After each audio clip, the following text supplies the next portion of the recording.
नमस्कार दोस्तों, स्वागत है आपका आपके अपने इस YouTube channel exam Guru tips and tricks में। दोस्तों आज के वीडियो में हम railway science special practice set number 40 करने वाले हैं, यानी कि 40 नंबर प्रैक्टिस सेट करने वाले हैं। ठीक है। और आप लोगों का इंतजार था फिजिक्स को लेके, बहुत सारे लोग कमेंट्स कर रहे थे केमिस्ट्री को लेके। तो मैं बता दूं मैक्सिमम मैं 50 वीडियो तक ये खींचूंगा बायोलॉजी, क्योंकि बायोलॉजी इंपॉर्टेंट है, वेटेज भी ज़्यादा है, ज़्यादा प्रश्न यहाँ से बनते हैं। और मैं तो कहता हूँ आपको बोर नहीं होना चाहिए। देखो 50 वीडियो के हिसाब से आप देखोगे तो टोटल मैं साइंस की बता दूं, मैं लगभग 2000 प्लस प्रश्नों को कराऊंगा एमसीक्यू टाइप के। ठीक है। ठीक है। अभी भी आप 20 वीडियो हर क्वेश्चन में करते हो, 20 वीडियो हर क्वेश्चन में हर वीडियो में करते हो, और ये 50 वीडियो बायोलॉजी को देख लिया जाए तो लगभग 1000 प्रश्न आप यहाँ पे 50 वीडियो में कर चुके हो।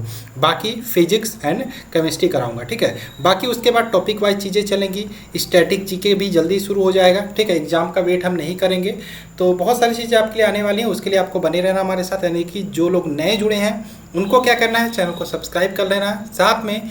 और जो भी लोग देख रहे हैं मैं उनसे रिक्वेस्ट करूंगा, जो भी आपके फ्रेंड्स दोस्त रिलेटिव से तैयारी करते हैं रेलवे एग्जाम्स के, उनके साथ वीडियो को शेयर जरूर करें। ठीक है। तो चलिए शुरू करते हैं। पहला प्रश्न आपके सामने स्क्रीन पर है, लेकिन उससे पहले चाहेंगे अगर जो आपने साइंस की PDF अभी तक नहीं ली है, बहुत इंपॉर्टेंट है, एक तरीके से गेस्ट पेपर की भांति है, ले सकते हैं। लिंक आपको इसका डिस्क्रिप्शन में मिल जाएगा। ठीक। और बाकी बहुत सारे PDF जिनको फ्री लेना होता है, बहुत सारे बच्चे होते हैं बोलते हैं फ्री वाले PDF के लिए, उनको आपको कैसे मिलेगा फ्री PDF? तो विजिट करना है www.all exam, लिंक आपको डिस्क्रिप्शन में मिल जाएगा, इसका भी guruji.com। ठीक है। बहुत सारे फ्री PDF आपको यहाँ पे मिल जाएंगी, बहुत सारी किताबें भी आपको यहाँ पे मिल जाएंगी। ठीक। तो चलिए पहला प्रश्न की बात करें, आपके सामने स्क्रीन पर रहा। तो पहला क्वेश्चन है आपका यहाँ पे, जल चक्र का अभिप्राय किससे है? जल चक्र की बात करें, आपको पता है बारिश होती है तो बारिश कहाँ से होता है? बादलों से बारिश होती है। लेकिन क्या बादल में पानी बन जाते हैं? नहीं। वो पानी कहाँ से जाते हैं? पृथ्वी से जाते हैं वायुमंडल में, और वायुमंडल में वो बारिश बन के क्या करते हैं, फिर से वापस आ जाते हैं। तो इसी को बोलते हैं हम, क्या बोलते हैं, जल चक्र।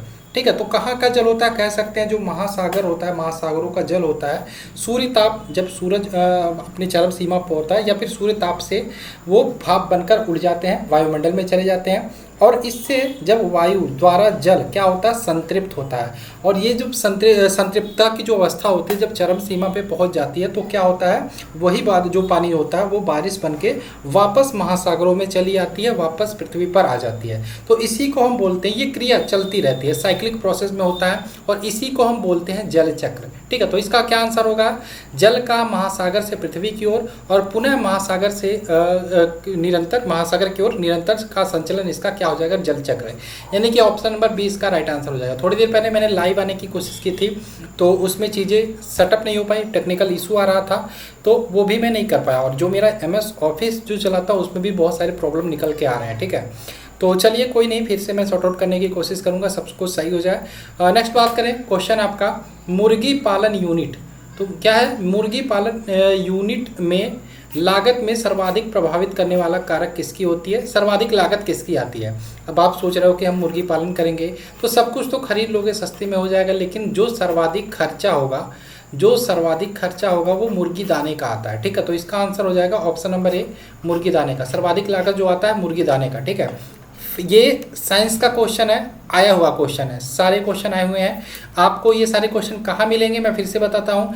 किरण पब्लिकेशन की बुक आती है, किरण पब्लिकेशन की बुक आती है, इतनी मोटी होती है, उसी से मैं ये चीज़ें करवा रहा हूँ। साथ में आपको संडे टू संडे क्या मिल रहा है, स्पीडी पब्लिकेशन की बुक मिल रही है। और एक और चीज़, मैं NCERT पैटर्न में जल्दी लाने वाला हूँ। सबसे पहले मैं बायो के 100 क्वेश्चन को लेकर आऊँगा जो NCERT बेस पे पैटर्न है, वो वीडियो जल्दी मिलेगी आपको।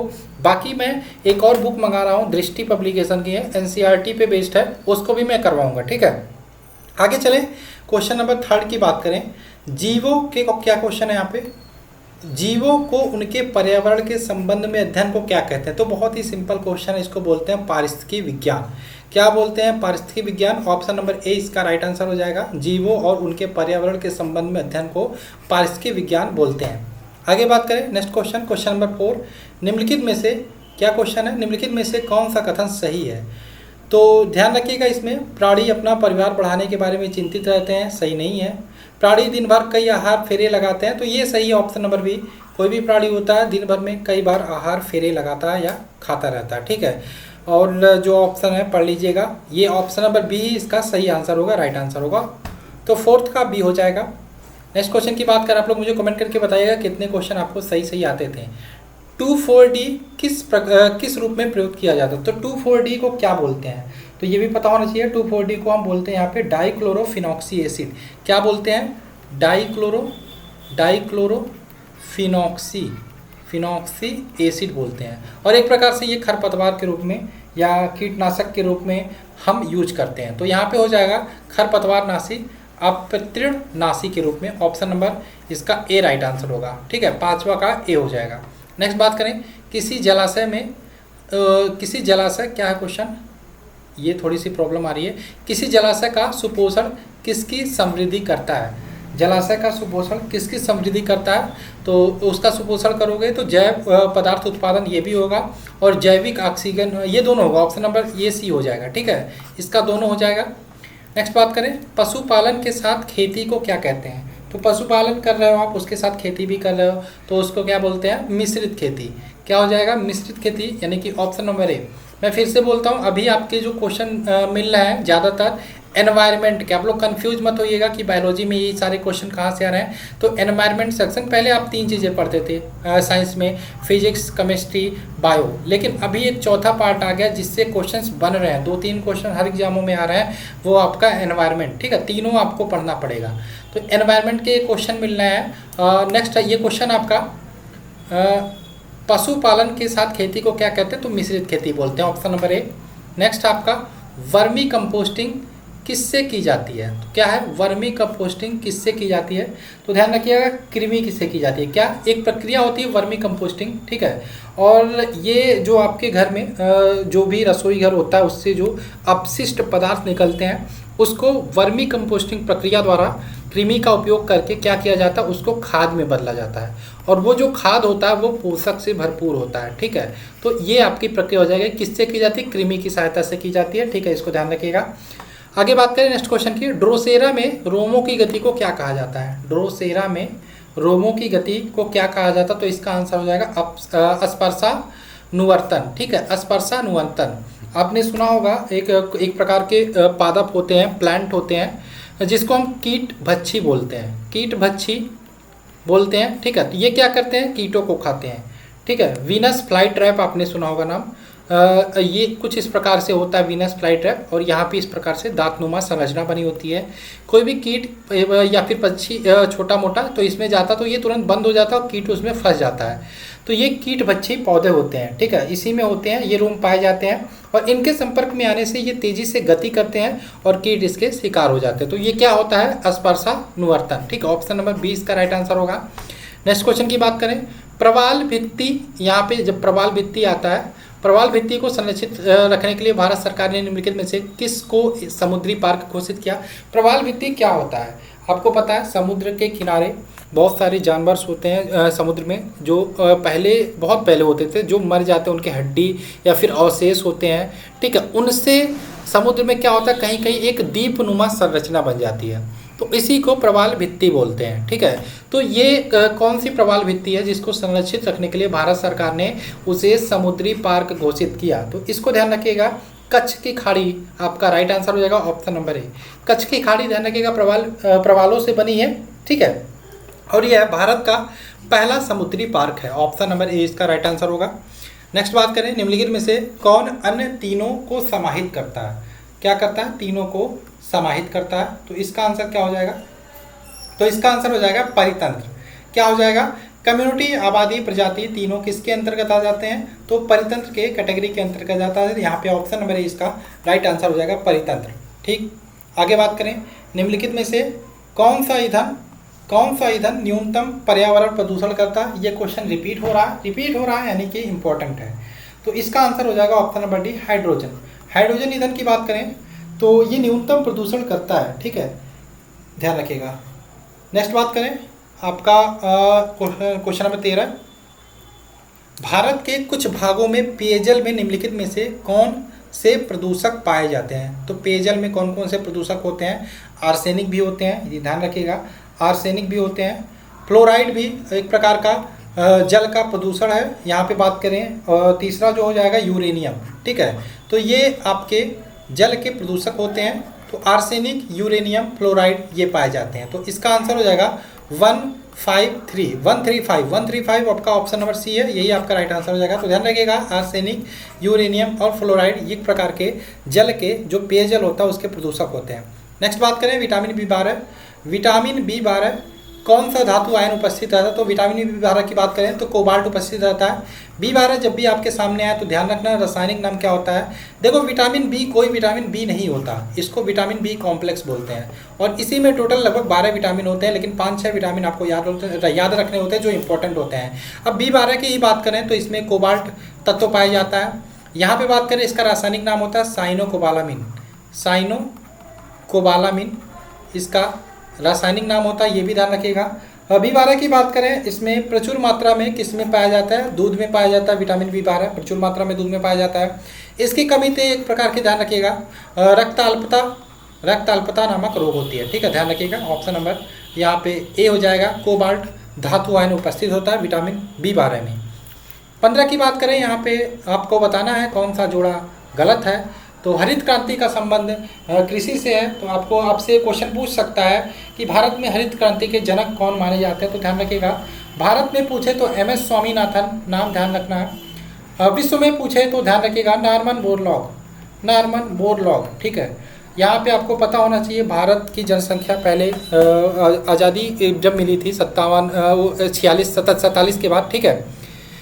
बात करें भारत जनसंख्या तो ठीक ठाक थी, ज़्यादा थी कह सकते हैं, ठीक ठाक क्या बोलें, लेकिन एक प्रकार से भूखमरी का शिकार था, यानी कि उत्पादन क्षमता बहुत कम थी। तो इसको लेके MS स्वामीनाथन और जवाहरलाल नेहरू ने मिलकर काम किया और कुछ हाइब्रिड प्रकार के बीज भारत में लेकर आए, ये गए थे बाहर, ठीक है। उससे क्या हुआ, उत्पादन जो भारत की क्षमता थी उसमें बढ़ोतरी हुई। तो MS स्वामीनाथन को भारत में हरित क्रांति का जनक माना जाता है और नॉर्मन बोरलॉग को विश्व में हरित क्रांति का जनक माना जाता है। तो हरित क्रांति की बात करें तो कृषि विकास से रिलेटेड है। श्वेत क्रांति की बात करें, बहुत सारी क्रांति आपके एग्जाम में आती हैं जो दुग्ध उत्पादन से रिलेटेड है। नीली क्रांति की बात करें मत्स्य उत्पादन से रिलेटेड है, लेकिन ऑपरेशन फ्लड की बात करें ये डेयरी या दूध से रिलेटेड है, ठीक है, इसको ध्यान रखिएगा, दूध या डेयरी से रिलेटेड है ऑपरेशन फ्लड। और भी बहुत सारी, एक तो आपकी गोल क्रांति होती है, गोल क्रांति में आलू उत्पादन की बात की गई थी, ठीक है। और भी बहुत सारी लाल क्रांति होती है जिसमें मांस उत्पादन की बात की गई थी, ठीक है, टमाटर उत्पादन की बात की गई थी। इसको हम देखेंगे कभी अच्छे से, एक टॉपिक ही पूरा इस पे बनता है, इसलिए अभी छोड़िए, बहुत इंपॉर्टेंट है ये। नेक्स्ट बात करें क्वेश्चन नंबर 16, ये है आपका पर्यावरण में प्रदूषकों की उपस्थिति को सामान्यतः ppm में व्यक्त किया जाता है। ppm का पूरा नाम क्या होता है? ध्यान रखिएगा, पार्ट्स पर मिलियन। कल वाले वीडियो में शायद मैंने इसको बताया भी था। pm होता है एक, pm 2.5 बोलते हो, ठीक है, पर्टिकुलर मैटर बोलते हैं pm को, ठीक है। और pm 2.5 से जो बड़े, ठीक है, ये पर्टिकुलर मैटर होता है। एक तो इसमें ध्यान रखिएगा 10 माइक्रोन से जो बड़े कण होते हैं, इनको जब हम श्वास लेते हैं तो ये रुक जाते हैं, लेकिन इससे छोटे कण होते हैं वो हमारे शरीर में चले जाते हैं। और ये ध्यान रखना, आपने सुना होगा PM 2.5 का नाम, दिल्ली में जब पोल्यूशन होता है तब आपने बहुत सुना होगा। और इससे एक प्रकार की एलर्जिक चीज़ें होती हैं, ठीक है। तो यहाँ पे देखने के ppm का पूरा नाम होता है पार्ट्स पर मिलियन। ऑप्शन नंबर डी इसका राइट आंसर होगा। नेक्स्ट बात करें क्वेश्चन नंबर 17 आपका निम्नलिखित में से SO2 प्रदूषण सर्वोत्तम सूचक है। तो SO2 का प्रदूषण का सर्वोत्तम सूचक लाइकेन, इसको मैंने एक्सप्लेन किया था एक वीडियो में। तो जो लोग पूरा वीडियो शुरू से देख रहे हैं सीरीज नंबर 1 से, मैं ये बता देता हूँ गारंटी के साथ 100%, उनको टेस्ट में जब भी वो टेस्ट सीरीज लगा रहे होंगे एकदम फ़ायदा हो रहा होगा। अगर जो पहले बायो में अगर जो 20 से 25 अटेम्प्ट करते थे, तो अभी बात करें मैं गारंटी के साथ कह सकता हूँ वो 60-65 अटेम्प्ट कर रहे होंगे। और ये 60-65 कैसे 90 तक जाएगा मैं आपको करवाऊँगा, ठीक है। बहुत सारी चीज़ें आगे करने वाले हैं हम। नेक्स्ट बात करें red data book. Red data book देखो कलेक्शन होता है एक प्रकार से, आपको पता है बहुत सारे जो हमारे जंतु हैं, बहुत सारे पक्षी हैं जो किस कैटेगरी में आ गए, दुर्लभ या संकटग्रस्त, यानी कि जिनकी प्रजातियां विलुप्त होने की कगार पे हैं, उनका डाटा जो रखा जाता है रेड डाटा बुक में रखा जाता है एक प्रकार का। तो ध्यान रखिएगा, कुछ संकटापन्न पादप और जीव जंतु के बारे में इस बुक में विवरण है जिसको बोलते हैं red data book. Option number C इसका राइट आंसर होगा। नेक्स्ट, सूखी बर्फ किसको बोलते हैं? लगभग 90% बच्चों को ये क्वेश्चन आता होगा। तो सूखी बर्फ की बात करें, CO2 यानी कि कार्बन डाइऑक्साइड को एक प्रकार से सूखी बर्फ बोलते हैं। इसका नाम option number B right answer होगा। नेक्स्ट बात करें, सोडियम बाइकार्बोनेट की बात हो रही है। सोडियम बाइकार्बोनेट का सामान्य नाम क्या है? सोडियम बाइकार्बोनेट का केमिकल रासायनिक फॉर्मूला पूछे तो ध्यान रखिएगा, आपका सोडियम बाइकार्बोनेट का रासायनिक फॉर्मूला होता है NaHCO3। इसको हम क्या बोलते हैं? इसको हम बोलते हैं बेकिंग सोडा। बेकिंग सोडा कहीं कहीं आपको दे देगा खाने का सोडा, कहीं कहीं दे देगा आपको ब्रेड सोडा, ठीक है, ब्रेड सोडा, ठीक है। कुकिंग सोडा भी अंग्रेजी में आ जाता है, तो ध्यान रखिएगा ये 3 नाम होते हैं, baking soda, bread soda, sodium bicarbonate और NaSCO3 इसका केमिकल नाम होता है। तो ये थे 20 क्वेश्चन आज के। आशा आपको ये वीडियो पसंद आई होगी। तो मैं आपसे फिर से बोलता हूँ, लाइक कर दीजिएगा, कमेंट जरूर कीजिएगा आपको कितने क्वेश्चन पहले से आते थे, और एक बात और, शेयर करना मत भूलिएगा। मिलते हैं नेक्स्ट वीडियो में। जय हिंद दोस्तों, जय भारत।